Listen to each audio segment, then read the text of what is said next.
Okay, so today I've come to Okehampton, and I'm going to do a bit of a circular walk around the north eastern side of Dartmoor. It's only about 14 miles, give or take a bit, so it's not too far. Basically my route is a long following the East Okement River, and I'm going to head up to Bellstone Tor, then across to Cosdon Hill, back down to Sticklepath, is it called, and then back to Okehampton. Now I've tried a similar route to this before back in the winter, but I was defeated by a river, or a tributary to the River Tor I had to cross. It was it was thrown a bit deep and a little bit wide to attempt it, so I turned back, but it's been a really dry spring, so today shouldn't be too much of a problem. It is overcast today. There has been a few drops of rain. Showers are potentially forecast, and I wouldn't be surprised if it's a little bit blowy on the tops of Tors, but that is no problem. We are prepared for the weather. So anyway, onwards. So we've made it to the banks of the East Okement River, and this is the railway viaduct that takes the train from Okehampton to Exeter. It's so good they've opened that line up again. A couple of years ago now, I use it quite a bit, and it's absolutely brilliant. Anyway, pressing onwards.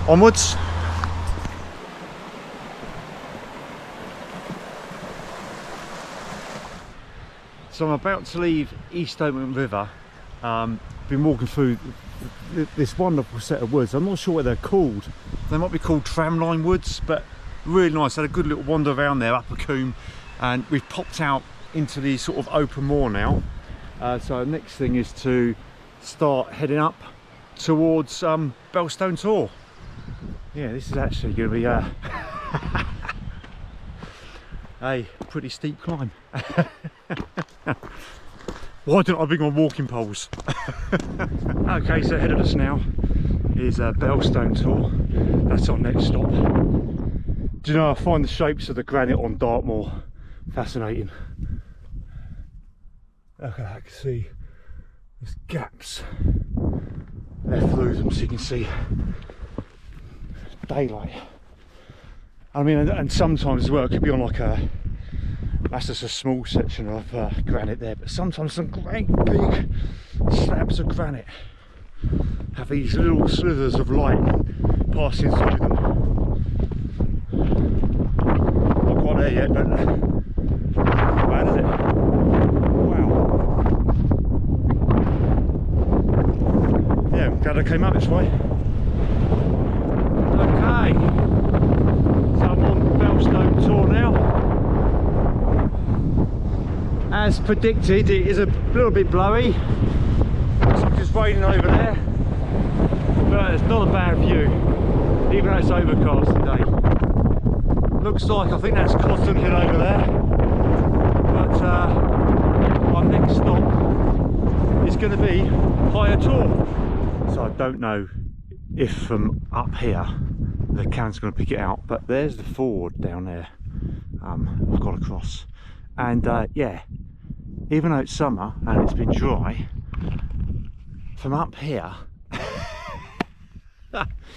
it looks pretty full.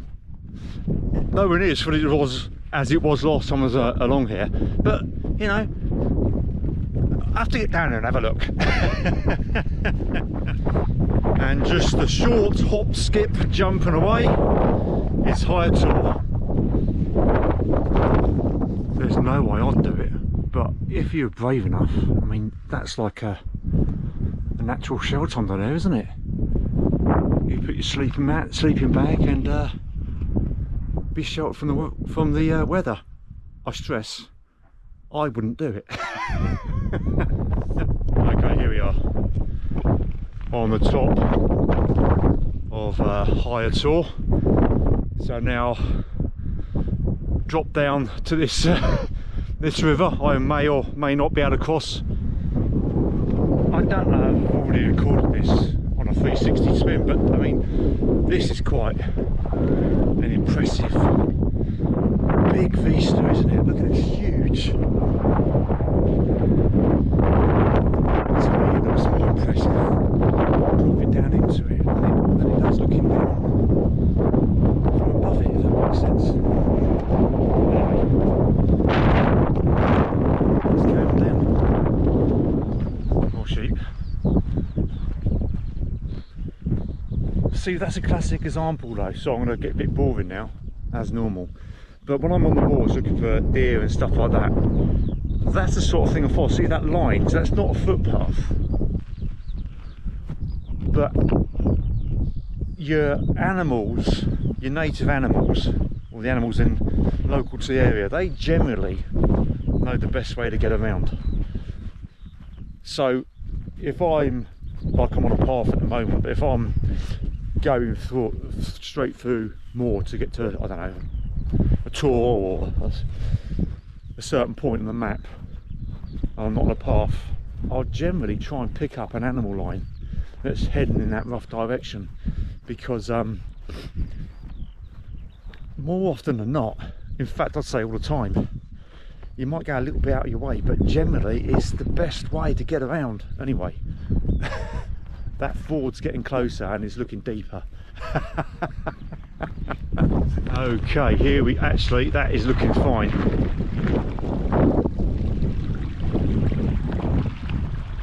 Result, I'm going for it. Yeah, this is no problem. From up there it's looking like, oh, it's going to get me again, but it's actually that was actually ideal. Okay, now I've successfully got across that river, which was a walk in the park as it turned out in the end. I'm going to go up to another tor rather than going straight to Cosdon Hill all on this side. I'm going to go to Higher Hound Tor, which is well, it's up there somewhere. So I'm going to go up there, do that tour, not been on that one before, and then head towards Cosdon Hill from there, which is in that direction. So I don't know if the camera's going to pick this out, but I'm walking through, it's either Stone Age or Bronze Age settlement I imagine, but you can just make out like a circular wall, or what was a circular wall.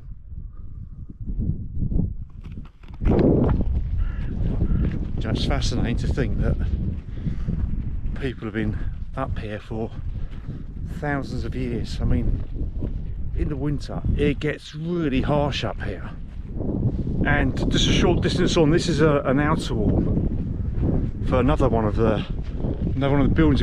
You probably can't make it out, but it's going around, and that line of rocks there is the other side. God, it's quite big, wasn't it? Wow, just where those sheep are ahead, that's the other side of it. Wow, that's that that couldn't have been a building, could it? It must have been like an enclosure or something. Anyway, that's enough history lessons. So the weather's taken a bit of a turn at the moment.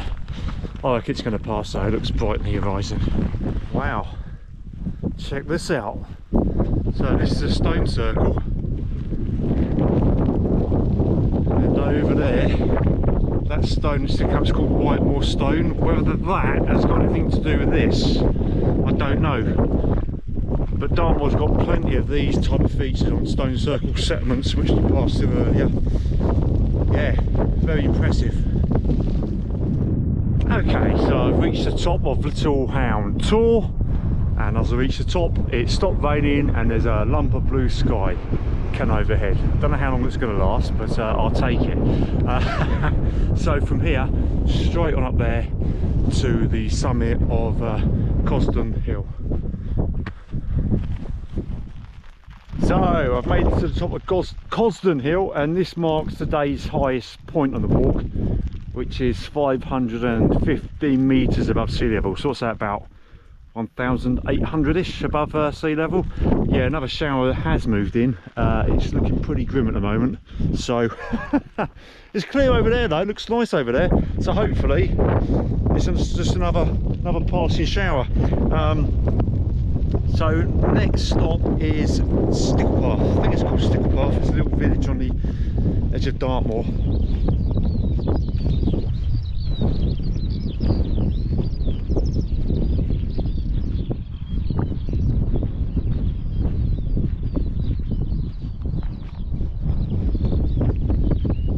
The skylarks making the most of this piece of sunshine. So we've had bluebells have passed now really, and now we've got the foxgloves starting to come out as we're coming off the moor, getting lower down to a more hospitable environment for them, should we say. Yeah, they're starting to come up, so that's great. Well, I wasn't expecting that, so I'm just entering Sticklepath, and that's called Foundry Mill. But yeah, let's have a look.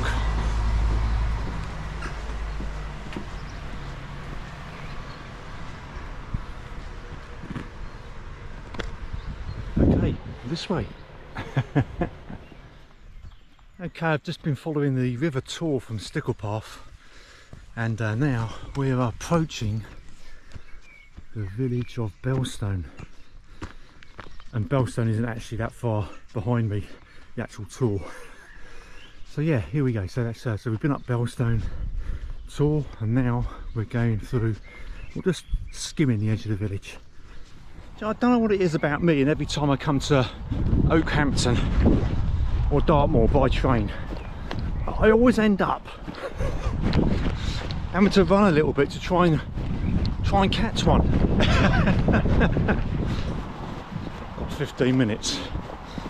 It's going to be tight, very tight. So I made the train just, so that was a really good walk. Ended up probably just a bit over 15 miles, but yeah, up on the Tors, great views, some showery weather to deal with, but nothing major. Yeah, really enjoyed it. Do you know what, I feel the southwest coast path calling me, so that might be the next video. I don't know, see how I feel, but I feel like getting some sea air. Okay, thanks very much, cheers.